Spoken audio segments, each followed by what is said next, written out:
Assalamualaikum warahmatullahi wabarakatuh.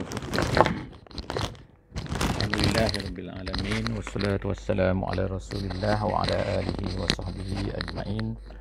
Alhamdulillah, bersyukur pada Allah Subhanahu wa taala pada pagi ini kita alhamdulillah dapat bersama-sama lagi dalam sesi tadabbur kita, alhamdulillah. Jadi pada pagi ini insya-Allah kita akan bersama-sama di muka surat 590 insya-Allah, dan saya memohon sedikit kemaafan daripada sahabat-sahabat semua kerana agak lewat pada hari ini, iaitu lewat lebih kurang 3 minit, 2 minit, 3 minit kerana keadaan di luar yang berhujan di Bandar Seri Begawan pada hari ini. Jadi insya-Allah pada hari ini kita akan melihat satu surah baru, iaitu surah Al-Buruj, daripada ayat 1 sehingga ayat 22 insya-Allah. Hari ini 28 bulan Rejab tahun 1442 Hijriah bersamaan dengan 12 hari bulan Mac tahun 2021. Jadi hari ini adalah hari Jumaat, alhamdulillah. Moga-moga kita akan dimanfaatkan oleh Allah Subhanahu wa taala dengan sesi tadabbur kita pada setiap hari ini insya-Allah, kecuali hari Ahad. Kita akan membaca hadis Riyadhus Salihin insya-Allah.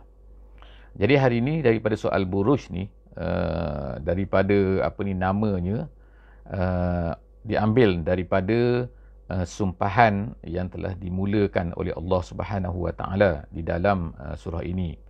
Jadi surah ini dia mengambil satu page penuh ya, kita akan baca hari ini hanya surah Al-Buruj sahaja daripada muka surat 590 pada hari ini. Jadi kita akan tengok, iaitu yang pertamanya Allah Subhanahu wa taala bersumpah dengan langit, dan yang keduanya Allah Subhanahu wa taala bersumpah dengan hari kiamat, dan yang ketiganya Allah taala bersumpah dengan syahid dan juga masyhud. Jadi tiga perkara yang Allah Subhanahu wa taala sumpah menggunakan tiga sumpahan kita pada hari ini. Jadi yang pertamanya ialah iaitu langit. Allah Taala bersumpah dengan langit, was-samai zatil buruj, yang mempunyai buruj. Buruj ni artinya ialah tempat peredaran bintang-bintang. Buruj ni asalnya namanya adalah bermakna istana ataupun rumah besar. Rumah besar itu buruj, iaitu manazil. Buruj ni maknanya rumah-rumah. Jadi dinamakan tempat peredaran bintang-bintang di langit tu sebagai rumah kerana ianya hanya mengikut laluan yang tertentu sahaja.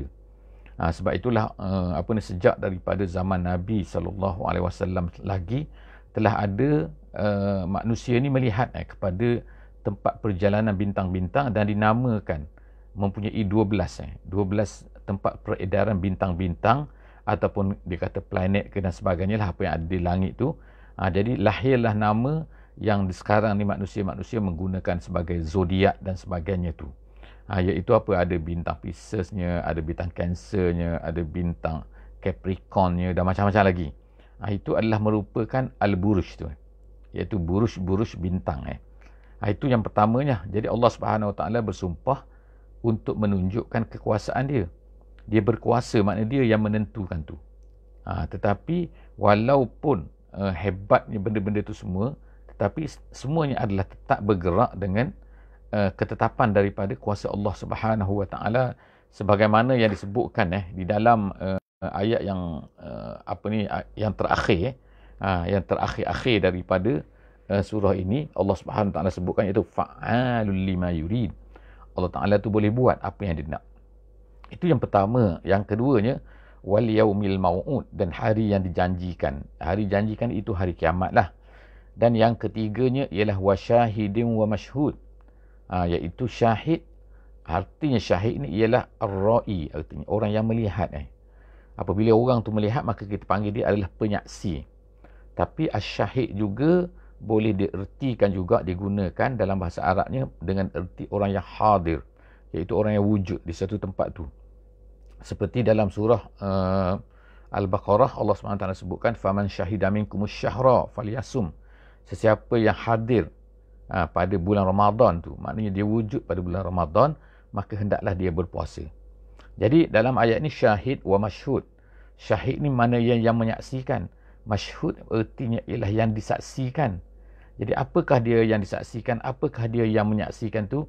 Dalam isu ini, bukan dalam isu ini, dalam perkataan ini terdapat lebih daripada 20 pendapat ulama sebagaimana yang dikatakan oleh ahli-ahli tafsir. Jadi apakah dia maksud dia tu? Ada yang kata ianya syahid tu adalah Nabi Muhammad sallallahu alaihi wasallam. Masyhud tu ialah hari kiamat. Ada yang kata hari itu syahid tu ialah hari Jumaat.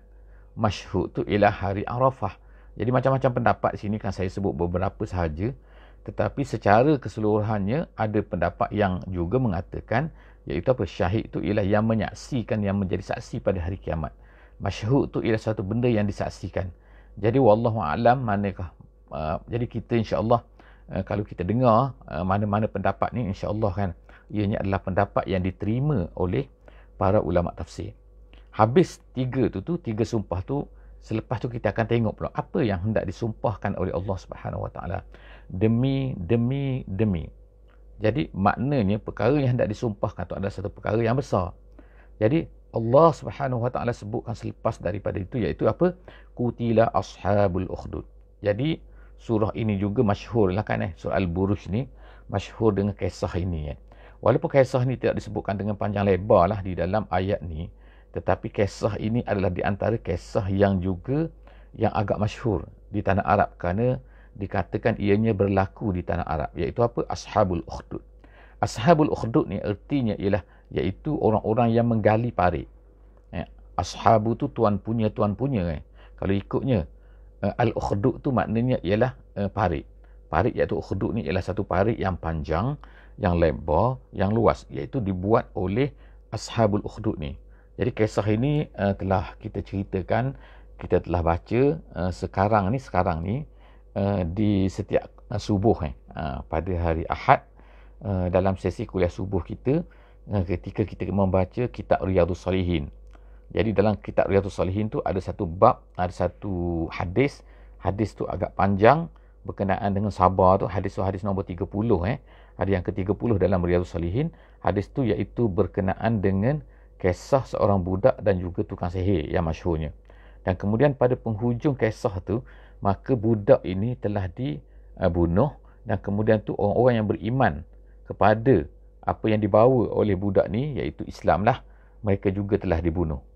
Jadi ketika pembunuhan ini dibuat, mereka tu dilakukan dengan cara orang-orang yang membunuh mereka iaitu yang berkuasa lah di negeri tersebut, dikatakan sebagai negeri Najran. Najran ni ialah satu tempat yang berada di tanah Arab dan juga Yaman sekarang ni. Satu lembah satu lembah yang masyhur lah, yang subur. Jadi di situ telah dilakukan pembunuhan secara besar-besaran terhadap orang-orang yang beriman kepada budak tu. Kerana mereka telah kufur.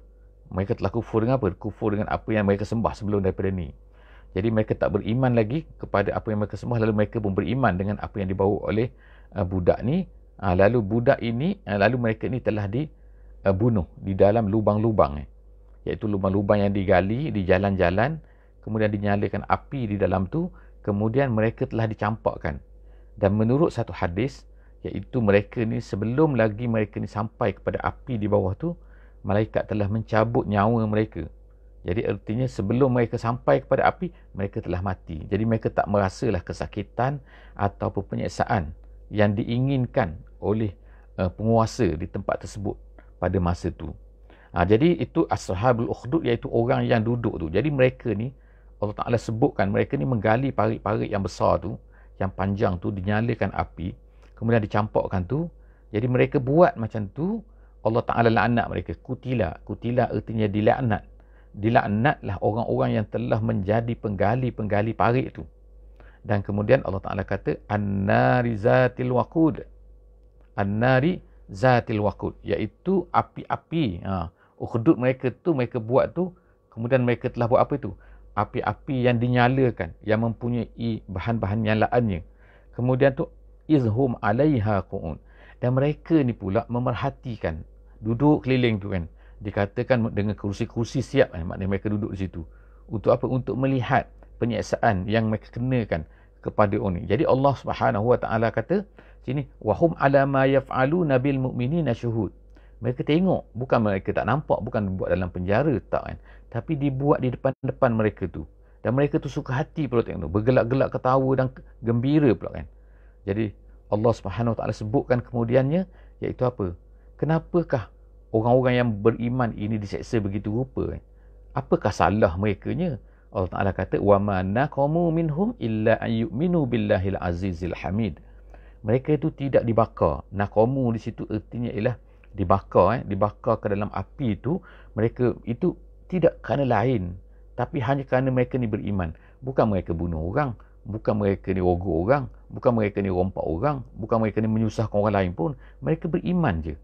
Jadi Allah Ta'ala sebut sini kan. Tengok kan nak katakan. Apa salahnya? Samalah juga dengan Nabi kita Muhammad sallallahu alaihi wasallam. Nabi tu berada di Mekah tu kan. Apa dia kacau je? Dia hanya berdakwah, dia hanya bercerita, mengajak kepada benda yang benar. Jadi yang kamu ni susah hati sangat ni kenapa? Sampai bersungguh-sungguh dengan mesyuarat. Berapa kali, berapa puluh kali mesyuarat orang-orang kafir ni. Bagaimana untuk menghalang ajaran Nabi ni daripada sampai kepada manusia, daripada sampai kepada orang Arab yang datang untuk buat haji, buat umrah dan sebagainya. Jadi mereka ni bekerja bersungguh-sungguh. Jadi itulah yang pelik tu. Jadi Allah Ta'ala sebut kat sini kan, wama naqamu, satu benda kepelikan lah kan. Mereka ni diseksa, dinyalakan api, dibakar, tidak lain hanya kerana mereka itu an yu'minu billahil azizil hamid. Mereka yang hanya beriman. Beriman kepada siapa? Kepada Allah yang aziz, yang hamid. Sepatutnya mereka memuji Allah. Sepatutnya mereka mengakui kekuasaan Allah Subhanahu Wa Taala. Tapi mereka nak lawan Allah ni. Jadi allazi lahu mulkus samawati wal ard. Allah tu berkuasa. Allah tu maha hebat. Mereka nak lawan. Orang-orang yang nak mengakui Allah ni, ketuhanan Allah ni, tiba-tiba mereka nak lawan buat macam tu. Jadi Allah Ta'ala kata dia tu memiliki langit dan bumi. Mulkus samawati wal ardi. Wallahu ala kulli syai'in syahid. Dan Allah Ta'ala tengok apa yang mereka buat tu. Bukan Allah tak tahu apa yang mereka buat tu. Ala kulli syai'in syahid. Semua benda tu Allah Ta'ala tengok kan. Kemudian innal ladzina fatanul mu'minina wal mu'minat. Allah sekarang beri ancaman. Jadi ancaman ni sama juga kepada orang-orang Arab. Jadi ayat ni kita baca sekarang, dibaca oleh Nabi. Jadi mereka dengar, orang kafir tu dengar pada masa tu. Jadi mereka tahu sekarang ni kan. Allah Ta'ala sebut apa? Ancaman Allah Ta'ala ni. Jaga-jaga, Allah Ta'ala kata. Jaga-jaga. Wa mana innal ladzina fatanu. Fatanu di sini artinya ialah orang yang mengganggu, orang yang cuba untuk membuatkan penyiksaan, orang yang nak bakar orang dan sebagainya. Allah Ta'ala sebut sebagaimana yang dibuat oleh Ashabul Ukhdud tu. Innal ladzina fatanu. Fatanu ni asalnya kita sebut berulang kali kan sebelum daripada ni, iaitu apabila seseorang tu dalam bahasa Arab apabila seseorang itu memasukkan emas ke dalam api lalu dibakar. Dibakar sebab apa? Sebab dia nak pisahkan di antara yang baik daripada emas tu dengan yang buruk, yang elok dengan tak elok. Jadi daripada situ lalu mereka pun dapatlah emas yang pure lah, pure emas tu. Jadi yang tulen tu. Jadi ini yang dibuat, itu dinamakan naqamu, fatanu. Jadi orang-orang yang beriman ini Allah Ta'ala sebut innal ladzina fatanu. Adapun orang-orang yang fatanul mu'minina wal mu'minat. Mereka ni mengganggu, mereka ni nak membakar, mereka ni nak buat apa-apa, nak menyeksa al mu'minina wal mu'minat. Summa lam yatubu. Jadi Allah Ta'ala kita ingatkan orang-orang yang buat macam tu kepada orang yang beriman dan kemudian mereka tidak bertaubat. Memang ada di kalangan orang Arab Quraisy ni yang bertaubat, alhamdulillah kan. Seperti Abu Sufyan, seperti Ikrimah bin Abi Jahal, seperti Umar bin Al-Khattab dan juga lain-lain kan. Tapi ramai di kalangan mereka ni yang tidak beriman, yang mereka terus dengan keadaan mereka tu, yang Allah SWT sebut ni lam yatubu, yang mereka ni tidak bertaubat. Falahum azabu jahannam walahum azabul harik. Allah Ta'ala sebut mereka ni akan dapat neraka jahannam. Dan yang kedua, mereka akan mendapat azabul hariq. Hariq Allah Ta'ala sebutkan perkara yang sama kan. Kalau mereka di dunia ini membakar. Jadi apa yang dibuat oleh orang kafir? Sebagai contoh lah kan kalau di Mekah ni kan, mereka telah seolah-olahnya bukan hanya menyeksa biasa-biasa kan. Ada, of course lah, ada yang diseksa sampai mati kan. Seperti mana yang berlaku kepada Sumayyah. Tapi ada di kalangan mereka tu seolah-olah macam dibakar, diletakkan di atas panas matahari, bawah panas matahari, di atas pasir yang panas. 45 darjah kan, 50 darjah. Cuaca panas di Mekah ni pada musim panas. Jadi diletakkan sahabat-sahabat tu, diletak tu bukan bila seorang, ramai lagi kan. Abu Fukaihahnya dan sebagainya kan, yang mereka ni dibakar kan. Ada di antara sahabat tu seperti contohnya lah kan, seperti Khabbab bin Al-Arad. Khabbab bin Al-Arad ini seorang sahabat Nabi yang mana dia ni adalah tukang besi. Jadi maknanya kerja di tempat besi, membakar panas lah kan. Jadi apa yang dibuat oleh tuan dia, oleh kerana dia ni hamba, maka dia telah dikenakan dengan diambil besi yang panas tu, diletakkan di atas belakang dia, diletakkan di atas leher dia kan, sampai kita nak katakan apa kan, tapi ucapan dia tetap ahadun nak sama dengan Bilal. Kemudian sampai satu kali disebutkan bahawa Mus'ab dia telah diletakkan di atas bara api sehingga keluarlah lemak-lemak daripada badan dia, dan kemudian lemak-lemak yang mencair daripada badan tu telah jatuh ke atas bara api di bawah tu sehingga padam. Itu disebutkan dalam buku kitab Ar-Rahiqul Makhtum. Jadi insya-Allah kan sahabat-sahabat boleh tengok kan, banyak sangat penyiksaan yang berlaku kepada para sahabat Nabi semasa awal Islam tu, sebelum daripada mereka ni berhijrah ke Madinah kan. Tapi mereka ni sabar. Tak ada di kalangan mereka ni yang murtad ke kembali kerana penyiksaan yang dahsyat tu. Kalau kita tak tahulah kan, kena sikit, diuji sikit dengan kemiskinan, tak ada duit, dengan kesakitan, dengan masuk hospital dan sebagainya, kita pun dah gegar lah kan.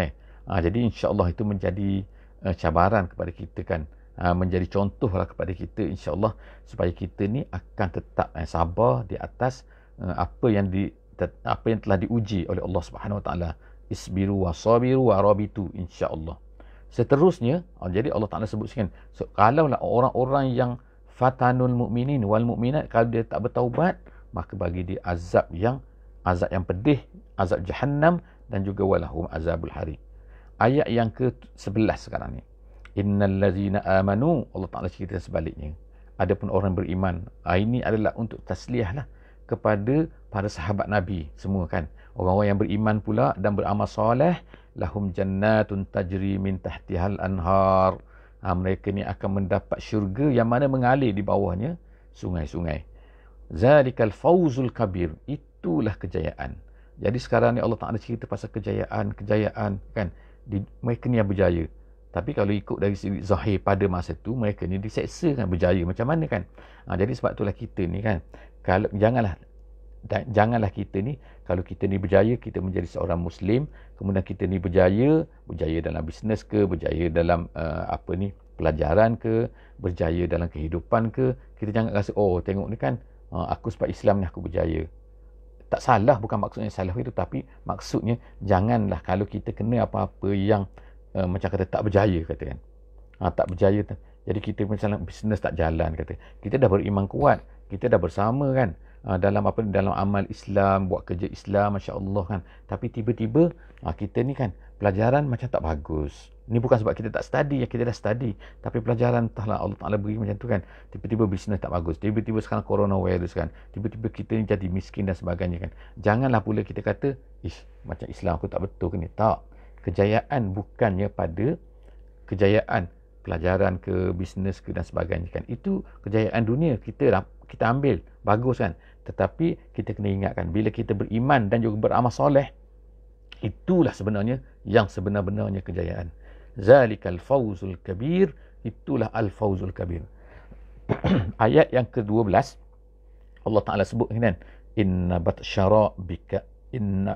batsha rabbika la syadid, sesungguhnya penyiksaan Allah Ta'ala tu. Batsha tu, asalnya batsha ni maknanya ialah al-akhzu bi quwwatin wa sur'atin wa unfin. Gitu kan. Maknanya mengambil sesuatu tu dengan ganas, dengan keras, dengan cepat, dengan kasar. Itu nama batsha. Jadi Allah Subhanahu Wa Ta'ala sebut sini kan, batsha Allah ni. Batsha Allah ni kalau kita kata penyiksaan lah kan tapi penyiksaan dia mempunyai sifat-sifat yang macam tadi tu, yang saya sebutkan tadi tu, maka penyiksaan Allah ni sangat-sangat keras tau. Kena tahu sikit wahai orang-orang yang tidak beriman ni. Jangan main-main. Innahu huwa yubdi'u wa yu'id.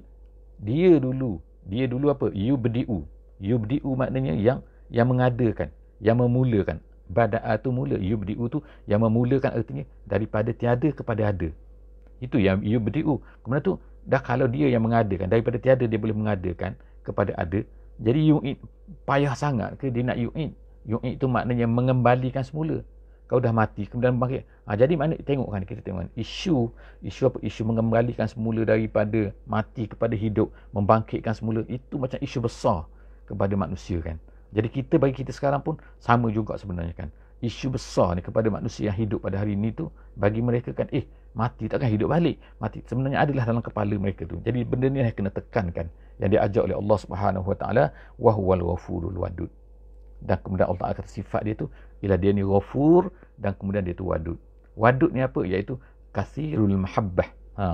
Banyak-banyak sangat sayang. Wadud tu kan, maknanya dia kata lemah lembut ke tak apa, bukan, tapi makna wadud tu makna cinta. Cinta yang tinggi kan. Allah Ta'ala ni sangat-sangat sayang kepada makhluk dia, kepada hamba dia kan. Zul arshil majid, dan kemudian dia mempunyai arasy yang mulia. Majid Jadi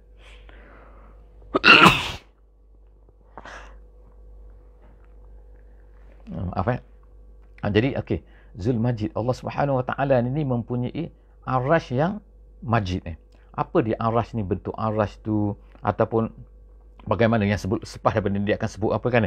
Lauhul Mahfuz kan. Lauh, apa dia benda-benda ni semua? Benda-benda ni tidak ada hadis yang sebutkan tidak ada sebut hadis yang sahih lah kan. Sebagaimana kata Syekh Tantawi yang menyebutkan sifat-sifat ni kan.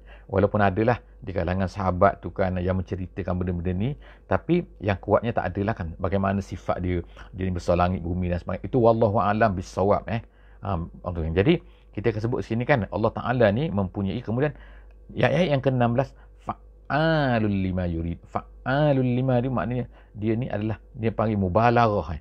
Mubalaghah daripada apa? Fa'ala tu buat, fa'al tu dia boleh buat.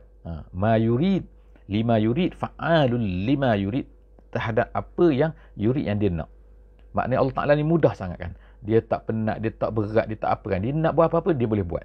Walaupun benda tu banyak kasrati, kata dalam tafsir katakan, walaupun banyak, kalau kita banyak benda, semua benda bergerak kan, bukan gitu bukan kita seorang saja. Kita seorang, dalam kita seorang ni pun ada jantungnya, ada paru-parunya, ada pun semua tu ditentukan oleh Allah Subhanahu Wa Taala. Itu baru kita seorang. Manusia lain lagi, berapa bilion manusia lagi, alat-alat lagi kan, kemudian binatang lagi, serangga lagi yang duduk dalam hutan yang kita tahu, semut yang sedang bergerak sekarang, berjalan sekarang mencari makan. Wallahu a'lam, macam kita pun tak tahu kan, tapi Allah Ta'ala fa'alul lima yurid. Walaupun banyak benda-benda itu semua kan, fi ghayatin nafas, benda itu apabila Allah Ta'ala nak, dia akan berlaku. Itulah fa'alul lima yurid, kehebatan Allah. Hal ataka hadisul junud. Sekarang ni Allah Ta'ala bawa pula kan, tanya kepada kita semua, hei kamu semua, kamu tahu tak pasal tentera-tentera yang ramai ni? Tentera siapa? Allah Ta'ala kata Fir'aun wa Samud. Tentera Fir'aun dah. Tentera Fir'aun, tentera Samud. Dia ni bukan seorang. Walaupun nama dia seorang, Fir'aun, walaupun nama dia tu Samud tapi sebenarnya di belakang dia tu kan tentera-tentera yang sangat ramai kan. Hebat kan kalau kita sekarang tentera besar kan, kuasa besar dan sebagainya kan. Kamu tahu tak pasal tentera-tentera tu? Hal ataka hadisul junud Fir'aun wa Samud. Sama ada bangsa tu besar ke, bangsa tu hebat ke, ataupun seorang tu raja yang hebat, power dan sebagainya kan. Fir'aun balil ladzina kafaru fi takzib. Allah Ta'ala kata bahkan orang-orang kafir ni takzib jadi mereka ni hebat-hebat kan. Wallahu min waraihim muhit. Muhit ni maknanya mengelilingi, maknanya waraihim tu maknanya belakang. Allah tu di belakang mereka mengelilingi. Jadi nak gambarkan bahawa mereka macam tak nampak kan. Sebab ada maknanya kalau saya sekarang kan, di belakang saya ada apa ni kan, ada tabir kan, saya tak nampak lah tabir tu. Saya tak nampak lah tabir tu kan, sebab saya pandang ke depan sekarang ni. Jadi macam tu lah kan. Jadi seolah-olahnya macam Fir'aun ni tak nampak kan, bahawa di belakang tu Allah Ta'ala tu ada kan. Allah Ta'ala sedang memerhatikan. Allah Ta'ala mengelilinginya. Mengelilingi ni maknanya nak, kalau kita katalah, kalau manusia kan mengelilingi ni, dah keliling, nak serkup je, tinggal serkup, nak jaring kan saja kan, nak tangkap je kan. Jadi Allah Ta'ala kata wallahu min waraihim, Allah Ta'ala di belakang mereka tu muhit, berkeliling sekarang ni kan, berada di keliling. Bukan Allah tak bertempat, bukan Allah bersifat macam tu kan, tapi maknanya Allah Ta'ala berkuasa sekarang nak buat apa-apa kan. Allah Ta'ala adalah fa'alul lima yurid. Jadi maka dia tiba-tiba dia boleh menipu, sedangkan Allah Ta'ala memerhatikan dia. Allah Ta'ala ada sedang dan tengok dia kan, muhit di belakang dia. Bal huwa Qur'anum Majid. Tiba-tiba bila Nabi Muhammad sallallahu alaihi wasallam bawa Quran, Dia kata Quran ni syair, Quran ni sihir, Quran ni apa kan. Jadi Allah Ta'ala kata tak. Awak jangan duk bohong kan. Awak ni ramai-ramai ni kan jangan menipu lah. Jangan katakan bahawa Quran ni macam ni. Allah Ta'ala kata bal huwa Quranun majid. Apa yang dibawa oleh Nabi Muhammad tu adalah Quran majid. Quran yang hebat Quran yang hebat. Jadi dan dia tu adalah berada fi lauhim mahfuz. Berada di lauh yang mahfuz. Lauh mahfuz ni sebagaimana kita sebut sebelum daripada tadi kan, iaitu apa? Bahawa sifat dia, saiz dia, bentuk dia tu kan, wallahu alam tidak disebutkan dalam hadis-hadis yang sahih kan. Sebagaimana Syekh Tantawi kata, tapi apa pun insya-Allah maksud dia ialah lauh ni ialah yang besar, walaupun ada dalam tafsir Jalalain dia kata ialah keluasannya ialah langit dan bumi. Tinggi dia ialah di antara langit dan bumi, keluasan ialah timur dan barat. Jadi sangat-sangat besar lah nak ceritakan. Jadi kita boleh bayangkan sekarang kan, kalau kita katakan just imaginasi imaginasi. Kalaulah kata Google, kalaulah kita katakan apa ni kan, tak kira lah apa-apa yang tempat simpanan yang besar-besar kan, Apple ke dan sebagainya kan, besar mana dia punya ni, mesti Google, mesti simpanan tu kan gigabyte, terabyte, kita tak tahu lah byte yang sangat besar, sebab semua orang nak simpan kan. Kita sekarang nak record dalam Facebook ni kan nak record kan, nak buat siaran ni kan, masuk dalam Facebook. Satu setengah jam kita ni pun dah 1 gig Jadi bayangkan berapa ramai orang yang sedang merekod, berapa ramai orang sedang, jadi berapa besar nak simpanan tu kan, besar simpanan. Tapi simpanan tu macam kita kita boleh fahamkan simpanan dia tu bukannya tertulis macam tu kan, tapi tertulis juga kan, tak tertulis, terrekod dan sebagainya. Jadi yang manusia sejak daripada awal manusia sampai kan ni, semua tu tercatat kan. Sangat mudah bagi Allah Subhanahu Wa Taala. Jadi bila kata lauh mahfuz tu besar mana, saiz mana, orang sekarang pun kita boleh bayangkan. Kalau dah kata gigabyte yang dulu besar ni adalah 1 gigabyte ataupun terabyte besar ni kan. Sekarang besar ni kan dah boleh jadi sangat kecil. Kan transistor sangat kecil kan. Microprocessor jadi sangat kecil kan. Dulu komputer besar-besar. Satu bilik, satu rumah kan. Sekarang komputer kecil je kan. Boleh. Jadi maknanya sini ialah benda ni adalah fa'alul lima yurid. Allah Ta'ala boleh buat apa dia kun fayakun saja kan. Jadi Allah Ta'ala kata akhirnya kan fi lauhim mahfuz, benda tu berada. Quran ni ada di sana dan dibawa oleh malaikat disampaikan kepada Nabi Muhammad SAW. Kalau awak nak kata apa pun, orang Quraisy, awak nak kata ataupun orang yang tidak beriman pada hari ini pun, kalau dia kata Quran ni mengarut, Quran ni merapu, Quran ni kan, tak kan, mereka nak bakar ke? Tak, di sana masih ada kan. Allah Ta'ala ada di sini. Di sana terjaga bagaimana? Iaitu tak boleh berubah. Lauh mahfuz. Dan kemudian yang keduanya, tidak sampai oleh tangan-tangan yang jahat, tangan-tangan yang kotor. Kan la yamassuhu illal mutahharun, tak boleh sampai, tak boleh disentuh kan. Itu salah satu daripada tafsir lah terhadap ayat yang saya baca. Jadi setakat itu sajalah insya-Allah sesi kita, tadabbur kita pada pagi ini. Jumpa lagi di sesi akan datang insya-Allah, muka surat 591. Wallahu alam, moga-moga Al-Quran ini akan memandu kita insya-Allah, memahamkan kita, meyakinkan kita kan, dan menjadi panduan kepada hidup kita. Wallahu alam bisawab. Wassalamualaikum warahmatullahi wabarakatuh.